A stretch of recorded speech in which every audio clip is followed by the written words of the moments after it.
বিজেপির পতাকা নিয়ে কোথাও যদি কোনো রাজনৈতিক হিংসা চলে, কোনো তৃণমূল অফিসের উপরে আক্রমণ হয়, বর্তমানে যারা রাজ্যের বিভিন্ন প্রান্তে উৎসাহ বিজেপিকে নিয়ে করছে এবং বিজেপির ঝান্ডা নিয়ে বিভিন্ন ধরনের অকৃত ও কাজ করে যাচ্ছে, বিরোধীদের পার্টি অফিস ভাঙচুর বা বিরোধী পক্ষকে বিভিন্ন ধরনের শাসানির চোখ রাঙানি, সেই সব বিষয়কে কিন্তু সামনে রেখে আমাদের রাজ্য সভাপতি মাননীয় সমীর ভট্টাচার্য কিন্তু বলেই দিয়েছেন যে এগুলো বরদাস্ত করা যাবে না। তাই তার যে মূল্যবান বক্তব্য সামনে এসেছে সেটি আপনারা দেখুন এবং নিজেদেরকে এই ধরনের নোংরামিতে জড়িত করবেন না। বন্দে মাতরম, ভারত মাতা কি জয়।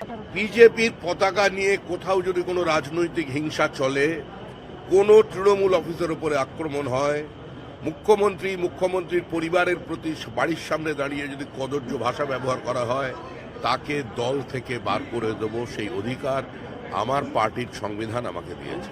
এক, প্রশাসনকে দেখতে হবে বিজেপির পতাকা হাতে নিয়ে বা কেউ কোনো অটো স্ট্যান্ড, কোনো টোটো স্ট্যান্ড, কোনো কারখানা মালিকের থেকে যদি টাকা পয়সা চায়, নিতে চায়, কঠোরতম ব্যবস্থা নেবেন, তাকে গ্রেপ্তার করবেন, কোনো রং দেখে কাজ করবেন না। কোনো রাজনৈতিক হিংসার জায়গা পশ্চিমবঙ্গে নেই। এই রাজনৈতিক সংস্কৃতি বন্ধ করতে হবে, এর জন্যই পশ্চিমবঙ্গের মানুষ